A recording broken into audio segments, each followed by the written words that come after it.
그래서 말아먹지 않도록 잘 한번 해보겠습니다. 기대를 안 하시는군요. 자, 오늘 이제 몽땅 선교팀 보고도 있고 그러니까 될 수 있는데 빨리 끝내도록 할게요. 지난주에 무슨 얘기를 했는지 아마 다들 모르실 거예요. 다들 혼미한 상태에 있어가지고. 다른 게 아니라 하나님께서 아수르를 사용하신 것은 그 하나님의 백성들을 정신 차리게 하기 위해서 회초리로 사용을 하셨단 말이에요. 그런데 이 아수르가 하나님이 허락하신 힘을 가지고 자기 마음대로 자기 멋대로 하나님은 회초리로까지만 쓰려고 했는데 마치 몽둥이가 되어서 더 심하게 하나님의 백성들을 압제하고 학대했기 때문에 하나님께서 더 이상 아수르를 내버려두면 안 되겠다. 그들을 멸해야 되겠다라고 하나님께서 작정을 하셨습니다. 그래가지고서는 하나님께서 이제 아수르에게는 멸망을 선포하시고 하나님의 백성들에게는 이제 아수르의 멍에와 결박에서부터 풀어주시겠다라는 위로의 말씀을 하나님께서 주셨다라는 것을 그렇게 힘들고 어렵게 얘기를 한 거예요. 다들 지금 처음 듣는 얘기 같다라는 표정이에요. 그걸 제가 지난주에 말아먹어 버린 거예요. 자, 그러면서 지난주에 마지막으로 제가 포인트를 둔 게 뭐였냐면 모든 우리 삶의 문제는 다 하나님이 허락하신 것이다. 내가 당하는 고난, 고통, 괴로움, 아침에 말씀드렸던 것처럼 수많은 어려운 문제들이 사실은 다 하나님이 허락하셨다는 거예요. 그래서 예수님은 하나님의 허락 없이는 날아가는 참새도 떨어지지 않는다라고 말씀하셨어요. 모든 것이 다 하나님의 허락하심 가운데 진행되어집니다.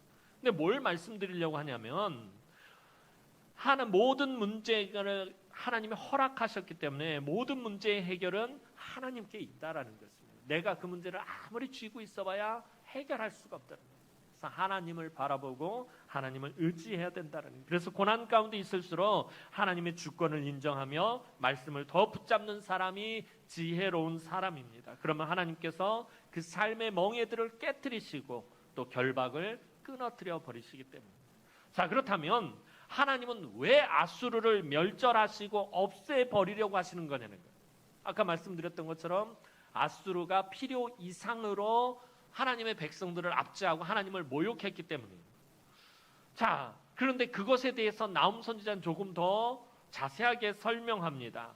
그들이 쓸모가 없기 때문에, 아수르가 쓸모가 없기 때문에 하나님께서 멸절하시기로 하셨다는 거예요. 오늘 본문 14절 말씀 다시 한번 보도록 하겠습니다. 14절 말씀입니다. 시작.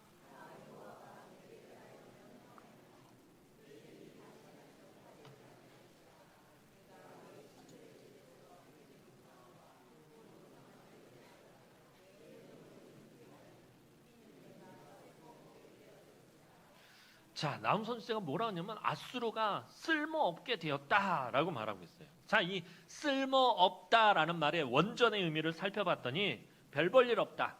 요 말은 그런데 두 번째 의미가 무게가 나가지 않는다라는 거예요. 무게가 나가지 않는다라는 말이 쓸모없다라는 말이 가지는 의미입니다. 이게 무슨 말이냐 하면 하나님께서 하나님의 저울로 달아보았더니 아수르가 무게가 나가지 않더라는 거예요. 자, 어떤 것을 저울로 무게를 재었을 때 무게가 나가야 좋을까요? 무게가 나가지 않을 게 좋을까요? 물론 사는 사람 입장 말고 파는 사람 입장에서는 무게가 나가야 돼요. 그게 그 가치가 있기 때문에. 그럼 값을 더 매길 수가 있는데, 근데 무게가 나가지 않는다라는 말은 뭐예요? 값이 되지 않는다라는 거예요. 가치가 없다라는 말이에요. 그러니까 이 쓸모없다라는 말은 하나님의 저울로 재어봤더니 아무런 가치가 없다라는 거예요. 아수르가 하나님 저울에서 아무런 가치가 없어요. 하나님 앞에서 아무런 가치가 없기 때문에 하나님께서 없애버리겠다라고 말씀하셨다는 거예요. 이와 비슷한 의미가 다니엘서 5장에도 나옵니다. 바벨론의 벨사살 왕이 바벨론이 득세함으로 인해서 교만해가지고 자기를 높이고 하나님의 성전에서 쓰던 성전 기구에 술을 따라 마시고 막 흥청망청 그 밤에 연회를 베풀고 있을 때 왼 손가락이 나타나서 벽에 글씨를 씁니다. 메네메네 데겔 우바르친. 이 말은 하나님의 저울에 달아봤더니 부족해서 무게가 나가지 않아서 쪼개버리시겠다, 나눠버리시겠다라는 뜻입니다. 하나님은 사람들과 나라들을 하나님의 저울에 달아보시고 이 무게를 측정하십니다. 아수르는 하나님께서 허락하신 힘을 온 나라와 족속을 학대하고 괴롭히는데 아주 잔인하게 사용해 버렸어요. 이런 아수르를 하나님의 저울에 재어보니까 아무런 무게가 나가지 않더라는 것입니다. 그래서 아수르는 멸절되어야 한다라고 하나님 말씀하십니다. 하나님은 아수르를 향해서 멸절해야 되는 세 가지에 대해서 말씀하시는데, 첫 번째는 아수르의 이름이 전파되지 않을 것이라고 말씀합니다. 아수르의 이름이 전파되지 않는다라는 말이 무슨 의미냐면 아수르의 이름이 이어지지 않는다라는 거예요. 다시 말하면 이름을 이어갈 후손이 없어진다라는 의미입니다. 그러니까 아수르가 완전히 대가 끊겨버리겠다라는 그런 의미입니다. 두 번째는 아수르의 모든 신과 우상을 다 멸절하시겠다라고 말씀하셔요. 아수르는 그동안 정복한 나라들의 종교를 탄압하고 오직 자기들의 신만 섬기도록 강요를 해왔어요. 이제 자신들도 똑같은 일을 당하게 될 것이다 라는 그런 말씀입니다. 그리고 마지막으로 아수르의 무덤을 준비할 것이라고 말씀하셨어요. 그들이 지금까지 수많은 사람들을 잔인하게 살해한 것에 대해서 아수르도 죽음으로 갚게 하시겠다라는 하나님 말씀입니다. 그러니까 결국에 하나님을 모욕하고 하나님의 뜻을 거스르고 하나님의 백성을 괴롭게 한 자들은 심은 대로 거둘 날이 임할 것이다 라는 말씀입니다. 구약 성경에서 하나님 하시는 말씀, 가장 많이 하시는 말씀이 뭐냐면 보응하시는 하나님이시다. 너희가 행한 대로 보응하신다라는 것입니다. 그래서 하나님의 백성을 멸시하고 학대하는 자는 분명히 그 대가를 치를 날을 맞이하게 될 것이다 란 말이에요. 하나님의 거룩하신 심판대 앞에서 반드시 심판을 받게 하시겠다라고 하나님 선언하신 것입니다.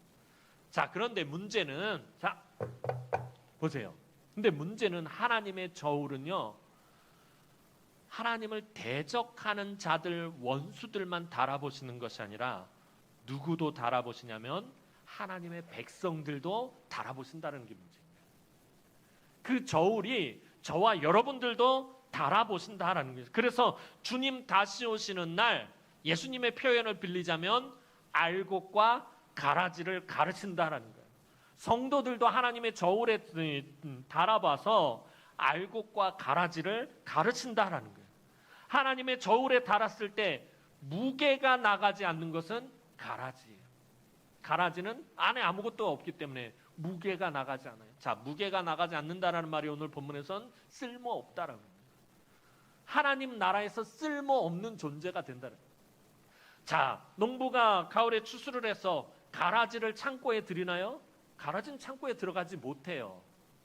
무게가 나가지 않기 때문에, 안에 아무것도 있지 않기 때문에, 쓸모가 없기 때문에 다 밖에 버리든지 아궁이로 가서 태워버립니다. 그러나 알곡은 다르죠. 알곡은 반드시 곡간으로 들어가게 되어 있다라는 것입니다. 하나님 나라에 쓸모가 있는 자냐 없는 자냐를 저울로 재어보신다라는 거예요. 하지만 우리가 늘 하나님의 말씀을 붙들고 하나님 앞에서 겸손히 행하며 말씀에 순종할 때 우리는 하나님의 저울에서 점점 무거워지게 되어 있다라는 거예요. 아침에 말씀드린 것처럼 하나님의 말씀을 우리가 읽고 묵상하고 그 말씀대로 살려고 애쓸 때 우리가 점점 알곡이 되어 간다라는 것입니다. 자, 알이 꽉 찬 알곡으로 인정을 받고 하나님 나라의 창고에 들어가게 된다라는 거예요. 그래서 우리가 늘 말씀을 붙들어야 되는 거예요. 우리가 어떻게 하면 알곡이 되는 거예요? 말씀을 붙들어야 알곡이 된다는 거예요. 말씀이 빠지면 가라지가 될 수밖에 없다라는 거예요. 그래서 늘 말씀을 가까이 하고 늘 하나님 앞에 무릎 꿇는 것, 그게 하나님을 찾고 구하고 의지하는 것이에요. 그런 자가 하나님 앞에서 알곡으로 인정을 받는다라는 것입니다. 자, 이제 하나님께서는 유다 백성들에게 아름다운 소식을 전하고 화평의 소식을 전할 자가 나타날 것이다 라고 말씀했어요. 아수르의 멸망에 대해서 선언을 딱 하시고 나서는 유다의 백성들에게는 아름다운 소식을 전할 자가 나타날 것이다 라고 말해요. 그게 오늘 본문 15절 말씀입니다. 15절 말씀 보도록 하겠습니다. 시작.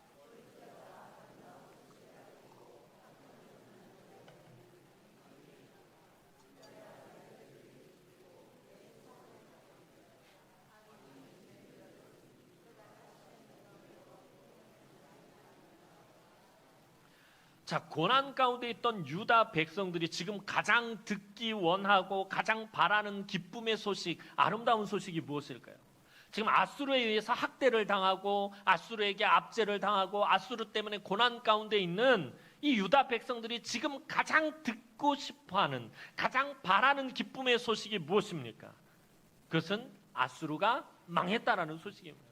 아수르가 망할 것이다라는 소식이 유다 백성들은 가장 듣고 싶은 소식이에요. 우리나라도 예전에 일본의 식민 지배하에 있으면서 온갖 약탈과 탄압을 당할 때 모든 국민이 한결같이 가장 바라고 가장 기쁨의 소식으로 여겼던 게 뭐예요? 일본이 패망할 것이다라는 거예요.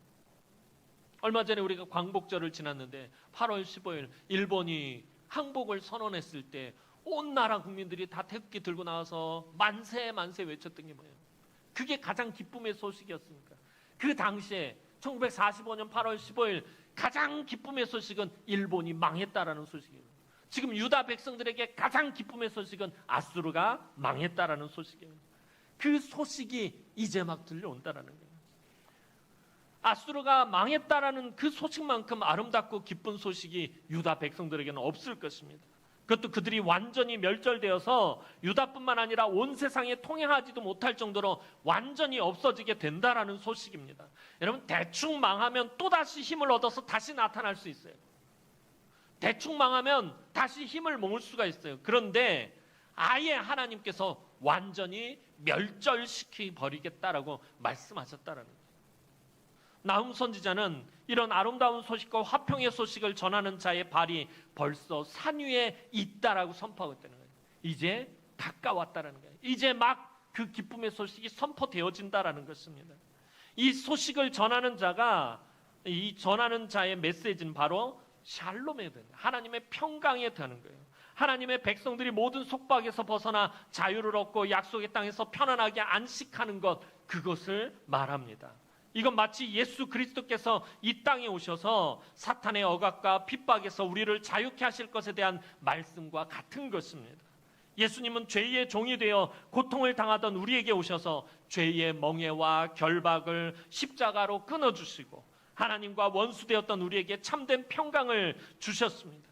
이것이 바로 복음의 본질입니다.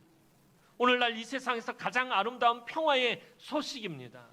예수님이 우리를 위해서 이 땅에 오셨다라는 것, 이게 가장 좋은 소식입니다. 그래서 우리 그리스도인들은 이 세상에 샬롬을 외치는 사람들로 부름을 받은 것입니다. 그렇다면 하나님은 왜 하나님의 백성들에게 이런 평화와 자유를 주신 것입니까? 왜 아름다운 소식과 평화의 소식을 주신 것입니까? 그것은 오늘 본문 15절 말씀 보니까 절기를 지키고 서원을 갚으라고 그렇게 하셨다라고 말씀합니다. 다시 말해서 하나님을 예배하고 경배하고 하나님을 섬기게 하기 위해서, 하나님 앞에 온전한 예배를 드리게 하기 위해서 하나님께서 평화를 주셨다라는 거예요. 그동안 백성들은 아수르의 탄압과 그들의 욕심 때문에 하나님 앞에서 제대로 예배하지 못하고 있었습니다. 이제부터는 사람의 욕심대로 살지 말고 자기 마음대로 살지 말고 하나님 앞에 나와서 온전한 예배자가 되라는 것입니다. 사랑하는 성도 여러분, 우리는 아수르와 같은 사탄에 의해서 압제를 당하고 죄에 묶여서 멸망길로 끌려갔던 사람들이었어요. 그런데 우리 주 예수 그리스도의 그 십자가의 능력으로 죄의 결박이 풀리고 멸망길에서 하나님 나라로 돌아온 사람들입니다. 우리는 이미 예수와 함께 십자가에서 한번 죽었던 사람들입니다. 예수와 함께 죽었다가 예수와 함께 다시 살아난 사람들이 바로 저와 여러분들입니다. 여러분, 이거보다 더 아름다운 소식은 없습니다. 우리를 위한 가장 아름다운 소식, 이거보다 더 아름다운 소식 없다라는 거예요. 이거보다 더 놀라운 평화의 소식은 없습니다. 이 놀라운 은혜의 복음을 전하라고 부름을 받은 자들이 바로 저와 여러분이다라는 거예요. 우리만 복을 받고 우리만 행복하고 우리만 형통하고 우리만 천국 가기 위해서 하나님 이곳에 부른 것이 아니다라는 거예요. 우리에게 이렇게 아름다운 소식을 주셨던 것처럼 우리도 그 아름다운 소식을 전하라고 하나님 저와 여러분들을 부르셨다는 거예요. 그것을 위해서 저와 여러분들에게 평화와 자유를 주셨다라는 것입니다. 그냥 우리 마음대로 살라고, 우리 하고 싶은 대로 살라고 평화와 자유를 주신 것이 아니라 나가서 이 소식을 전하라고, 이 아름다운 소식을 전하라고 저와 여러분들에게 평화와 자유를 주신 것입니다. 그래서 저와 여러분들 이 복음을 전해야 되는 거예요. 지난번에 우리 몽골 단기 선교팀 출발할 때 그 파송 예배 때 말씀드렸던 것처럼 교회의 최종 단계는요, 선교적 교회예요. 선교하는 교회예요. 아름다운 소식을 전하는 교회가 되어야 한다라는 것입니다. 선교하는 교회가 하나님의 뜻대로 살아남는 교회가 될 수 있다라는 거예요. 우리 교회도 결국에 지향해야 될 최후의 종착점은 선교하는 교회가 되어야 한다라는 거예요. 주님 다시 오실 그날까지 땅 끝까지 복음을 전하는 교회가 되어야 합니다. 이사야 선지자도 동일한 말씀을 선포했습니다. 이사야서 52장 7절 말씀 보겠습니다. 이사야서 52장 7절 말씀입니다. 시작.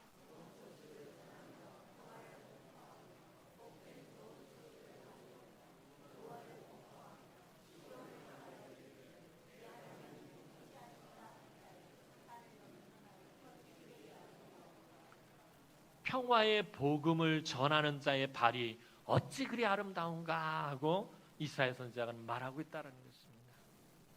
그러한 삶을 살아야 한다는 거예요. 하나님은 평화의 복음으로 이 세상을 구원하시고 통치하시는 분이십니다. 오늘도 사랑하는 주의 귀한 성도들이 이 평화의 복음을 이 세상에 전하는 삶을 살아야 한다는 거예요. 여러분들의 삶이 복음이 되어야 한다는 거예요.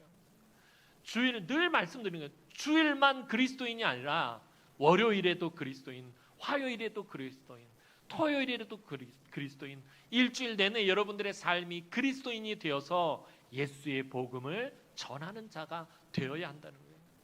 여러분들의 발이 다른 사람들이 보았을 때 참 아름다운 발길이 되어야 한다는 거예요. 그냥 예수 믿는 사람이라고 그러면 주변에서 막 썰레썰레 흔들고 아우 예수 믿는 것들이 더해 이런 소리를 들어서는 안 된다는 거예요. 예수의 복음을 전하는, 예수의 복음의 능력을 나타내는 여러분들이 되었으면 좋겠습니다.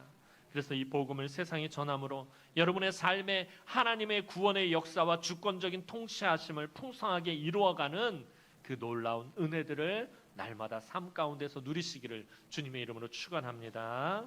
기도드리겠습니다. 참 좋으신 하나님, 은혜와 사랑을 진심으로 감사를 드립니다. 우리가 얼마나 놀라운 은혜와 복을 받았는지 잊지 않게 하시고 그 받은 은혜와 복을 나만 누리는 것이 아니라 하나님 이 세상에 전하는 삶을 살게 하여 주옵소서. 우리의 삶에서 예수 그리스도의 아름다운 소식들이 전파되어질 수 있도록 은총을 베풀어 주셔서 우리가 땅끝까지 복음을 전하는 자들이 될 수 있도록 은총을 베풀어 주옵소서. 감사를 드렸고 예수님의 이름으로 기도하옵나이다. 아멘.